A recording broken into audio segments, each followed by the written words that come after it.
Okay, Islam. When I was in school, the Islamic world was just we paid no attention to them. They were looked on as being somewhat primitive. Today, they make news constantly, all the time. What I want you to remember, though, about it is Islam was started in Arabia, and that's why when you learn where Arabia was on the map, I mean, most of you got it right. Arabia is located right here next to Africa, southern part of Asia. Big country and mostly desert.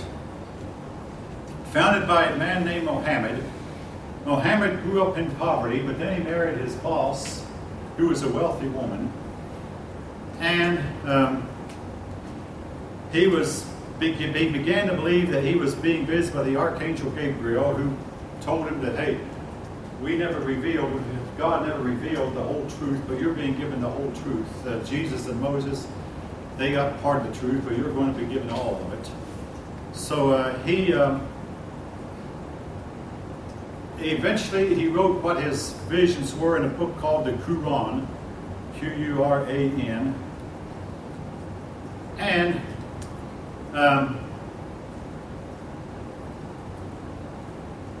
he started out in Mecca.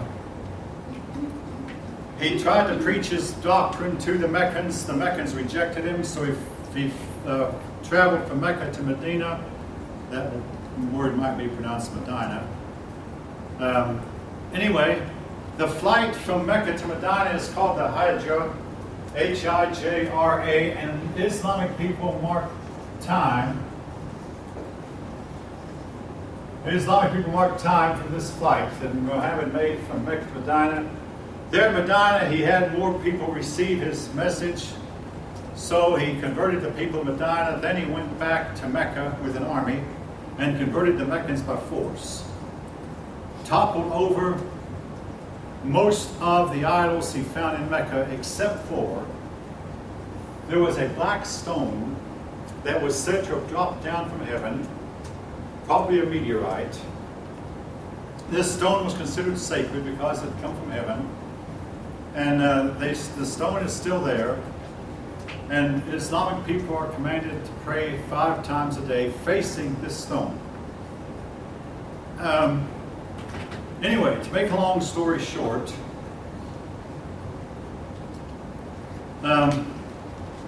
he incorporated some features of his religion from what he'd seen in the Arab religion they had already, including the idea that there was no priesthood.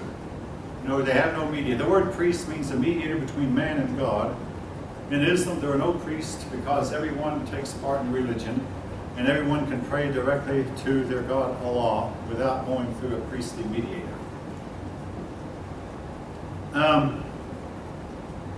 The Byzantine Empire and the Persian Empire had been engaged in war for hundreds of years, and it was eventually to bring down, these wars had brought down the Roman Empire, and the Byzantine Empire took them up, and it was eventually to lead to both empires being destroyed or conquered by Islam.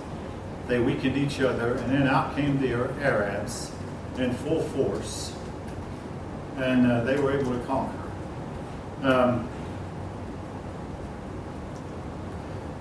Now, one thing I want you to try to understand about Muhammad, and I believe I can relate to it very personally, having grown up in poverty as I did. Muhammad also grew up in poverty. You develop, as a poor person growing up, your relatives are telling you how terrible the rich are, and how the rich got that way by thieving, conniving, and stealing, or they wouldn't be rich. And the rich are very, very evil, and the rich are doomed to eternal loss. The rich are just simply hopelessly vile. Then one day you find yourself fairly wealthy yourself. This is where Muhammad thought, hey, I've been taught all my life that to be wealthy is to be out of favor with God. Well, now all of a sudden I'm wealthy. Does this mean I'm out of favor with God? So he had terrible conflict between what he was brought up with and what he actually was faced with as he grew up.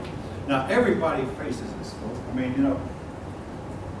You grow up sheltered by your parents, and one day you're out on your own. and you find that different people have different values than you do. And it's a terrible kind of how much of what my parents taught me do I keep and how much do I reject? And we all wind up keeping some and rejecting some other. And some of you, if you don't know what I'm talking about yet, you surely will later. Anyway, Muhammad went on to conquer all of Arabia. And 2 years after he conquered all of Arabia, he died. Now, one of the things he failed to teach was who is to take over when the leader dies. And this has been a problem that the Arabs have had, or the Islamic people have had all the way down through history. And most of the time, when the leader dies, there's a big string of fights that go on until one person finally kills all the others and he becomes the leader. And a lot of times these wars have led to a weakening of the Arab world. I'll say this, Islam folk might very well have conquered the whole world, but they spent too much time fighting each other, and that is what has kept them from spreading and conquering the whole world.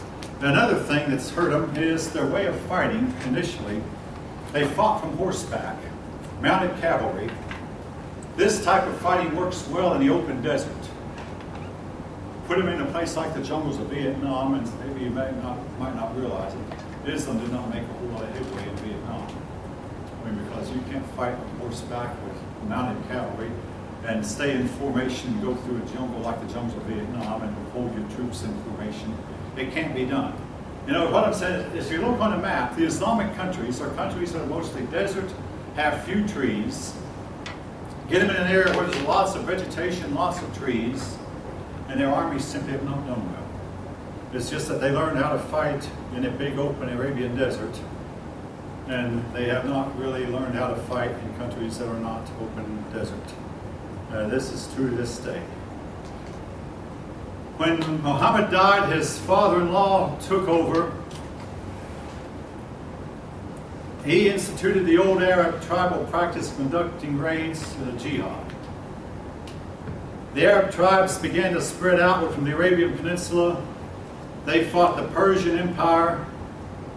They annexed Syria. Again, if you know your map, you can picture these. They defeated the Persians, went on to conquer Persia. Then they went into North Africa. They conquered Egypt, Libya, what is today Algeria, and all the way to Morocco. They eventually got all of North Africa. Now, they did not conquer Ethiopia. For a while, though, they conquered Sicily. They were eventually driven out of Sicily. For a while, they conquered Spain, and they held Spain for about 700 or 800 years.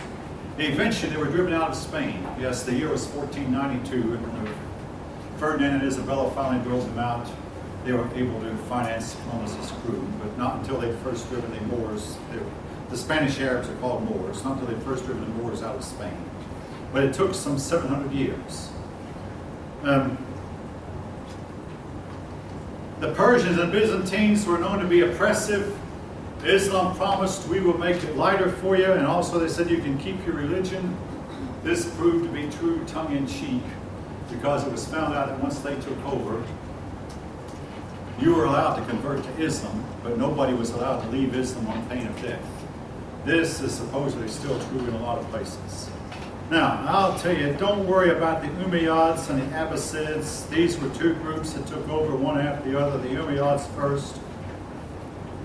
This was to lead up, I'll say this about the Umayyads, it was to lead to the big split in Islam, the split between the Sunni and Shiite. A split that started over the issue of the succession, or who is to take Muhammad's place as our leader. They have not been able to resolve that to this day. The one group said that Muhammad's family only should lead. The other group said, no, anybody who's capable of grabbing the power, he should lead. And this has led to conflict that's lasted for some 1,400 years. Eventually, Damascus became the political capital, at least of the Arab world. The Byzantine Empire was able to hold the Islamic people off for hundreds of years, in part to the use of an invention called Greek fire. Greek fire is a super secret that was handed down, and at one point it's known that an Islamic person actually had the secret. It was said that once Greek fire touched a person, that person was going to die. There was no way to quench it. It was said also that once Greek fire touched a wooden ship in the ocean, that ship was going down because there's no way to put the fire out, and the fire would actually keep burning. Even you could see the fire flames still burning even after the ship was sinking, going to the bottom, which obviously eventually would be put out. In other words, if Greek fire touched your ship and caught on, you could douse all the water you wanted to on it. The fire was going to burn in spite of all the water you could put on it. Well, I had a student do a paper on Greek fire. It probably was sulfur, a combination of tar, sulfur, and maybe a few other elements. The fact is, we don't know what it was. I mentioned how they conquered Spain for a while. Then they went on to try to conquer France. A man named Charles Martel at the Battle of Tours stopped them in France. There was a book published, I guess, 70 or 80 years ago called The 10 Most Decisive Battles of World History. The Battle of Tours made it.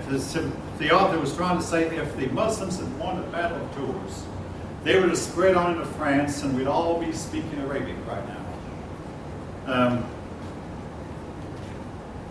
And when I was in graduate school doing outside reading, some of our professors required we do a lot of reading. And one author who was pro-Arab said, if the Islamic people had taken over the world, would it have been so bad? My own take on it is, if Islam had actually overtaken the world, we'd have no automobiles, no airplanes, no telephones, no telegraphs. Because in the last 1,000 years, these people have invented absolutely nothing. Now, they did make two inventions.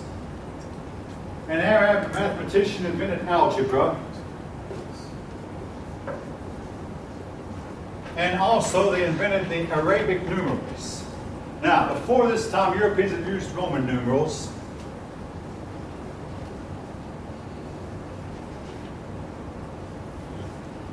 Equals. Wait a minute, no. Let's see, yeah.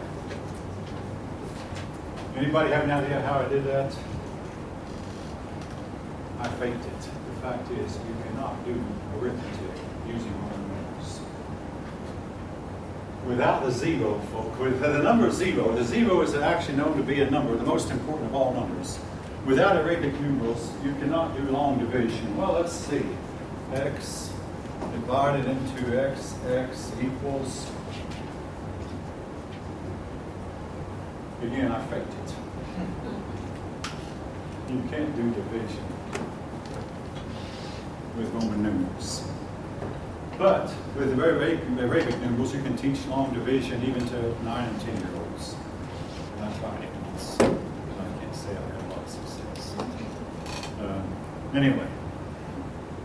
But they invented the Arabic numeral system, they invented algebra, and also the Arabic numerals included the number 0. Very, very important. But after that, they stopped making scientific progress. And it wasn't Muhammad's fault. Muhammad taught them, study science. But they ran into a problem that almost stopped Western science and did stop science everywhere else in the globe. Eventually, you run into where your science conflicts with your theology. When the Arabs ran into this, they simply quit studying science. Now, I was held up for I talked for 2 hours after a Friday class one time, and yes, I'm going to do that on some days. This young person was so upset because Christianity had hindered scientific progress. I said, okay, you think Christianity was bad? Look at the Chinese. The Chinese were highly advanced, but their philosophers stopped their progress. I said Islam was on its way. Both Islam and China were ahead of Europe at one point, but the theologians stopped their scientific progress. In Europe, the theologians there tried to stop it, hindered, but in Europe, the theologians did not stop the scientific progress. Scientific progress marched on, in spite of the attempts by some theologians to halt it. So that's the difference.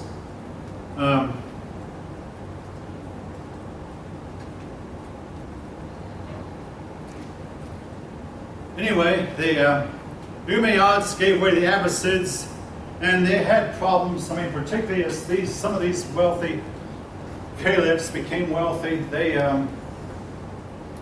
began to drink, they began to marry outside of Islam, they began to take on more wives than Muhammad allowed. Muhammad allowed Islamic people to take on 4 wives. But a lot of these men, these leaders particularly, would keep harems, they would drink alcohol, which was forbidden by Muhammad. They would play cards, again, all this is forbidden by Muhammad. And wealth seemed to corrupt them. They began to play favorites to the wealthy, become unfaithful in marriage vows, and in short, create scandals that made people eventually want to overthrow them. Then came, yes? So this is just, I guess, a general question with this. They don't, in this, I guess, in Islam, they don't have a lot of, or I guess in most older cultures, they didn't have a lot of, if you had a daughter, it wasn't a good thing. Yeah. But isn't it, I guess, kind of a good thing because they married so many women, so they wanted more women in their society? Or was it like, what happened to the guys that didn't get married? Because if there's wealthy men, well, they can one only thing, more wives. all right, here's what you've had throughout much of history. We don't have as much today. There's typically 106 boys born for every 100 girls. This is biological reality. By the time you're in your 20s, it pretty well evens out because girls have more resistant disease and less prone to take risk. But also in those days, wars were a big problem, and wars would take away so many men that left plenty of women left over. Now, this happened in Europe in between the wars, particularly after World War I. World War I took so many men that a lot of times, and women had to double up. A few men were left. We don't talk about it much, but this actually happened in Europe because there were so many. I mean, the ratio was so great. You're right. The Muslims did look down on their women, but nevertheless, again, the issue is wars. Wars took away a lot of men. Okay, we'll skip over a lot of this. The Crusades, now I want to talk more about the Crusades when we come to European history, but eventually the Crusades were where Europeans finally took the offensive. In other words, Europe was being hemmed in the east by Muslims coming in through the Byzantine Empire, which they eventually conquered. But the Muslims were threatening from the east, and also they had taken over Sicily and Spain, and they had taken over Greece. They made inroads into Bulgaria and basically into the Balkan Peninsula. Well, Europeans decided, we're not going to take this city down. So they formed together, and they went in and took the fighting to the other territory. It's no worse than, you're fighting people who are determined to destroy you. Now, there have been persons who have said that the Crusades were evil on the part of the Europeans, that Europeans should never have done anything like that.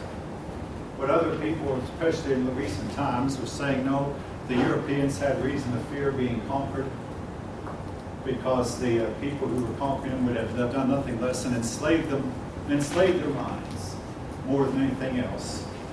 So anyway, the Crusades, there were about 200 Crusades altogether. They lasted 200 years, from 1095 to 1290.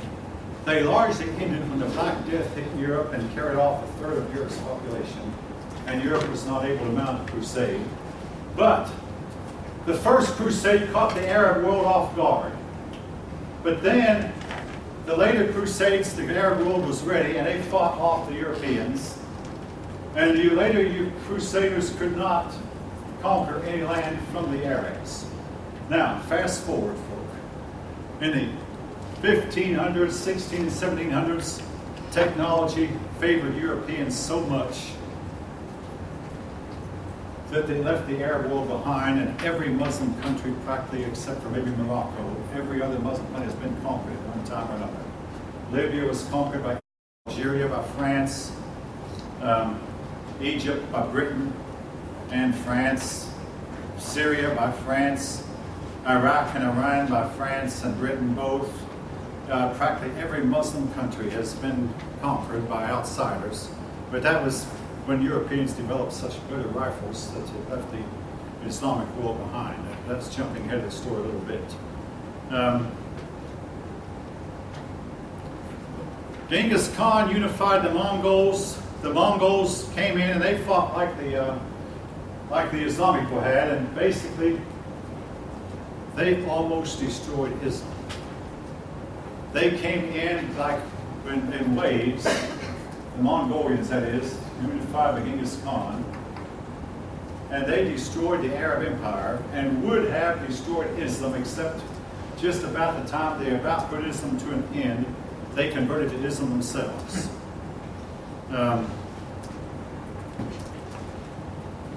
That's basically, the fundamentals of how Islam began. It started in Arabia and spread out, and could only spread out in places that were desert-like, and were stopped in places that had trees and vegetation, bushes and mountains, because their armies simply could not handle vegetation.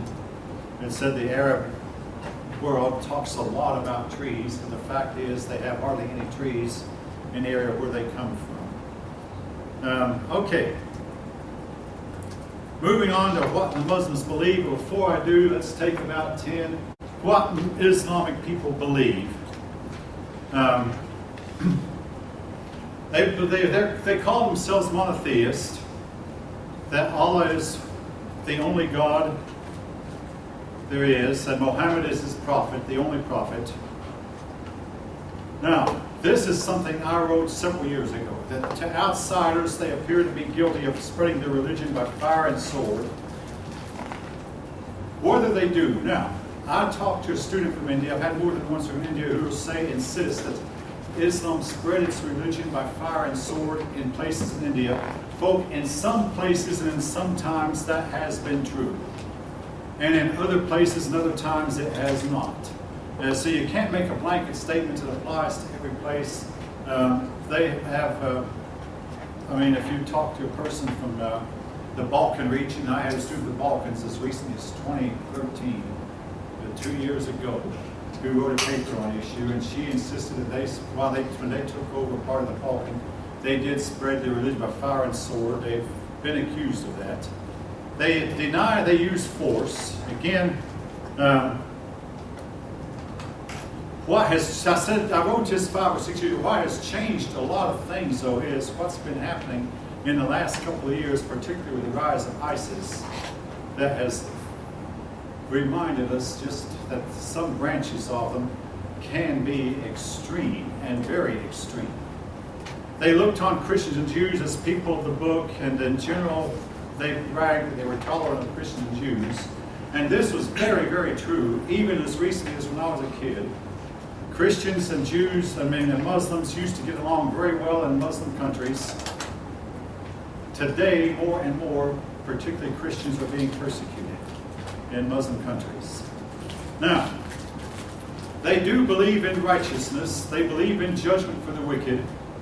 But their religion does not appear to have what you call a provision for forgiveness. Supposing that your descendant, there was a case of one American who visited an Islamic country, and one of the Islamic said, "Stay away from that man. He's a camel thief. He comes from a long line of camel thieves." Well, the American investigated further found that one of his ancestors had stolen a camel 800 years ago. And his descendants were to carry that stigma with them all the way down the line for the last 100 years. They're all camel thieves. In other words, no provision for forgiveness. The only real assurance they have that Allah will take them into paradise is if they die in a jihad. Now, again, in other words, this is why that they're more willing to blow themselves up than other people are. They will load themselves with explosives and go into a heavily crowded place and blow themselves to pieces and try to take as many people with them, because they believe that this assures them a direct entry into paradise. Particularly, this is true if they have nothing to look forward to in life anyway, and a lot of them don't. Life for them means poverty with no chance of education, no chance of advancement, no chance of wealth, and they dream of, in the next life I'll have 70 virgins and a mansion. Some accounts say 72 virgins.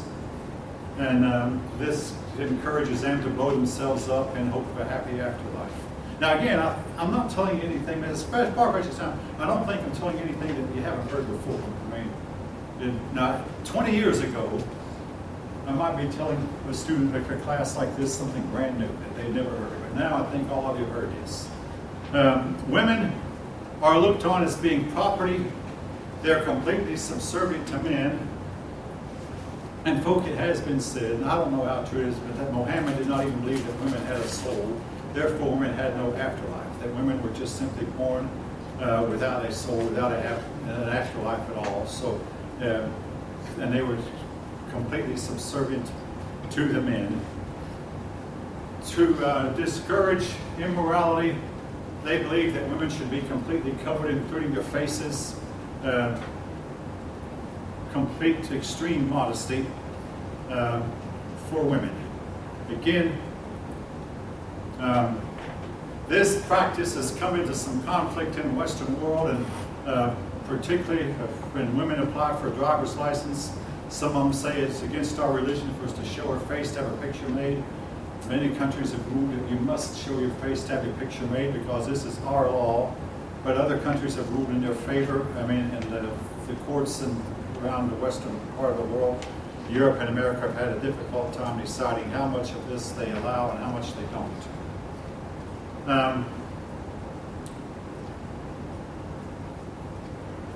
At one time, their culture was ahead of the West, just like the Chinese culture was way ahead of the West. But eventually, they declined. I've already mentioned how an Iranian mathematician created algebra in the 800s. And folks, this is a big contribution. I mean, without algebra, you cannot make something like an automobile. You might not realize just how important it is to have, the triangles, triangulation. I mean, again, without algebra, you cannot construct high-rise skyscrapers. Angles, sines, cosines, tangents. You studied this in your geometry class, I'm sure. Again, without algebra, you simply cannot have advanced. Algebra is the first step you take beyond arithmetic that leads to the higher mathematics of calculus, geometry, trigonometry. Again, any of you know what I'm talking about? Hopefully you do. It starts with algebra. They passed their knowledge of the ancient world, particularly astronomy. The Arabs made excellent astronomers, but they were the bridge between the ancient astronomers and modern scientists. And a lot of the stuff that they observed about when novas occurred, and there was a nova that occurred in the 1100s that the Chinese recorded, the Indian astronomers recorded, the Arab astronomers recorded, and Western Europeans didn't seem to think it existed. No Western European astronomer ever recorded this big nova that occurred in the sky that brightened up, and they could not have missed it. It was even visible in the daytime. Where a nova is where a star explodes. One exploded near not too far, relatively close, maybe 20, 30 light years away. Anyway, their culture was advancing until they conquered Constantinople. Then their culture began to lag. And in modern times, they've contributed very little to science and technology. Now, folks, here is my take on why.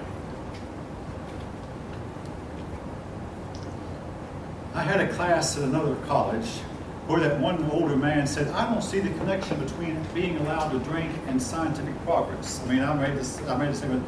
The Arabs do not allow their people to drink, and in Western cultures we do. Well, what connection is between being allowed to drink and making scientific progress? Now, don't get me wrong, I'm not advocating drinking. I have never touched this stuff and never intend to.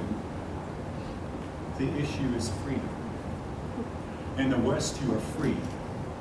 In the East, in the Arab countries, you are not.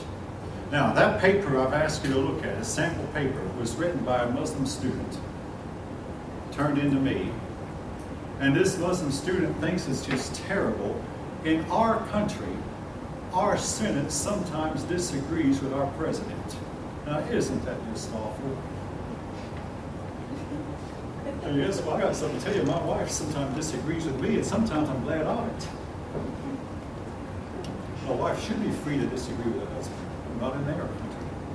The freedom to dissent is the most important freedom to have, because that's what leads to inventions. The greatest inventions mankind has made have been made by dissenters. People who say, I don't believe in the old way, I know a better way. In the Arab world, that's not allowed. Again, in the Arab world, nobody is allowed to dissent against the caliph. At least one head is nodding. As a result, their scientific and technological progress has been zero. If the Wright brothers, who invented the airplane, if the Wright brothers had been born in a Muslim country, they would have invented nothing. If Thomas Edison, he's one of the greatest inventors that the West ever produced, if he had been born in a Muslim country, he would never have invented anything. Now, you can disagree with that if you want to, but this is the way I observe it. You invent when you're allowed the freedom to dissent. And yes, that even includes the freedom to drink if you choose to. Not that I'm advocating that. Again, I suspect that I'm what you call a dry alcoholic. If I ever touch the stuff, be the gift. How do I know this? Well, I have my reasons. I've suspected for years. I have my reasons to believe that. And I've told my children I suspect that I carry the gene. Well, on my dad's side, the ones of us who have drank on my dad's side have had a problem with it. Which leads me to believe if I ever do, I'll get a problem with it. But, again, I don't touch the stuff. But, I think a person should be free to decide as for himself or not to decide. In other words, do you drink because the law says you shouldn't? Or do you drink because you've examined issues you've chosen not to? Yeah, in other words, do you abstain from smoking tobacco because the law says you can't? Or do you abstain from smoking because you have chosen not to, because you think it's expensive for one and bad for you for another? The freedom to choose is very important. Now, the Muslims are, but some people make bad choices. I say that. It's called freedom. Because who knows what's best for that person? I don't even know always what's best for me, much less what's best for you. All right. Now, something I must mention. You'll hear about 12 imams.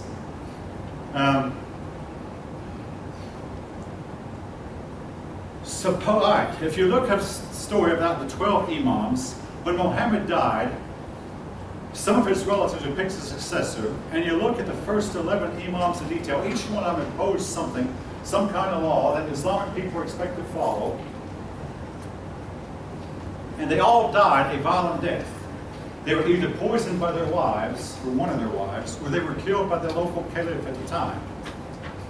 Yeah, that was the first 11. Now comes Imam number 12. Imam number 12, we now think, there's been a question before that the man even existed. We now think he existed, but he just disappeared. Okay, why is this important? Because it is believed that the 12th Imam is going to return from where he's been hiding for the last 14 or so, 1,300 years. He's going to return. And he's going to be the one who unites the Islamic world, and with him, they're going to take over the world. Now, how many of you have heard this outside of this class? About three hands going up, maybe 4, yeah. Anyway, you might start hearing more about it, because a lot of the Islamic people, particularly ISIS, are saying that what they're doing is they're going to bring about a situation where that they will create the situation where the 12th Imam can come back. You know, they'll fix the world up for him, then he'll come in and he'll take over and he'll unite the Islamic world. And they will, together, the Islamic world will conquer the rest of the world. And folks, the one thing the Islamic world has needed is someone to unite them. This is something they have not had hardly since the days of the first Imam. All right.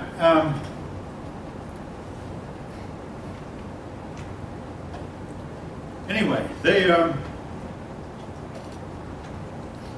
there's a whole lot more that could be said about them. Again, they've had a very difficult time keeping themselves together. They've had a very difficult time uniting. If they could have stayed united. And oh yes, it bothers them greatly. Bothers them much that they see the West developing airplanes, radios, TVs, and computers while they develop nothing. And a lot of them say it's because we have sinned against Allah that He has not given these gifts to us. Therefore, they have decided we're going to bring about in the world that we will become the top once again, and we'll be able to advance once again.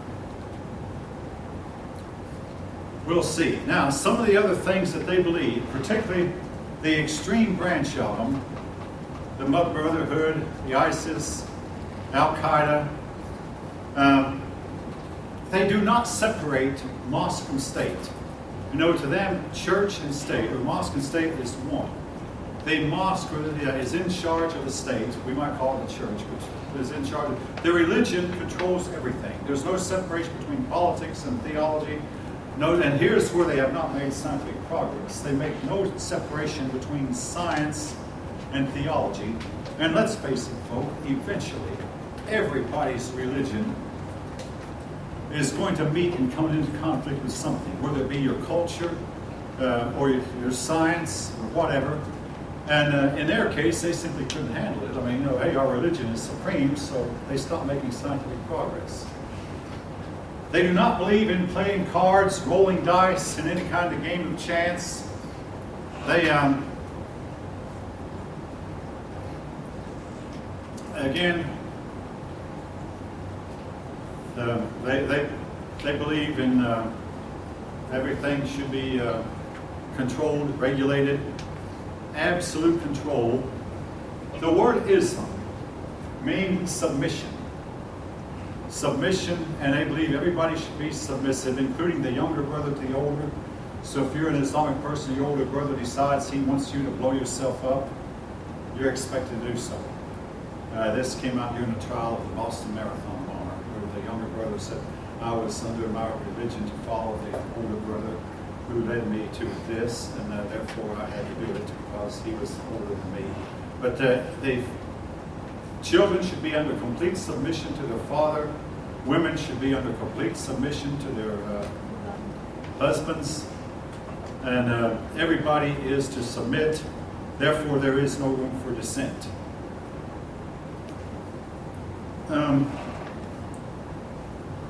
Now, I've had more than one Muslim woman tell me that they do not like the way women are treated under Islam. Women are viewed as being a property with no rights. An Arab woman who is accused of a man of rape must have 4 witnesses. Without the 4 witnesses, she has no chance of winning in court. Even then, she hardly has a chance. They cannot leave their home without at least one brother or some man accompanying them.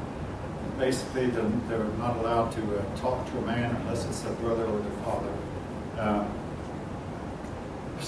This was something that we did not know until recently. Then we got to studying because of the fact that in recent times, Islam is making a lot of news, as I'm sure all of you are aware. They are on the march, they're on the move, and they're not necessarily united. And they are teaching us what it was like in the 600s and 700s. They're bringing 700s philosophy, in other words, 8th century philosophy, up to the 21st century. And teaching us that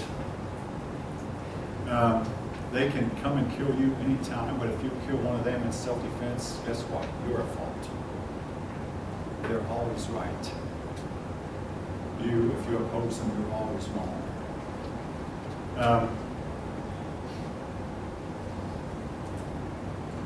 All right. Anybody have any comments? Any questions? Again, there's a whole lot more that I could say about them.